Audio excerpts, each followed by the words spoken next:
ഇന്നത്തെ lunch menu ഒന്ന് നോക്കാം. പൊന്നീരയുടെ ചോറെടുത്തിട്ടുണ്ട്.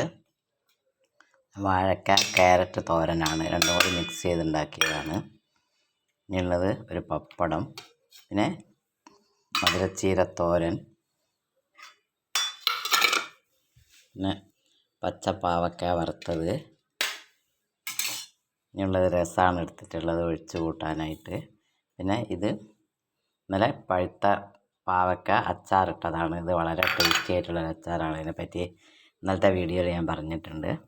ഇത്രയാണ് ഇന്നത്തെ എൻ്റെ ചോറിനുള്ള വിഭവങ്ങൾ. ചോറ്, വാഴക്ക ക്യാരറ്റ് തോരൻ, പച്ചപ്പാവക്ക വറുത്തത്, ചീരത്തോരൻ, പാവക്ക അച്ചാർ, രസം, പപ്പടം. ഇത്രയാണ് ഇന്നത്തെ എൻ്റെ ചോറിനുള്ളത്.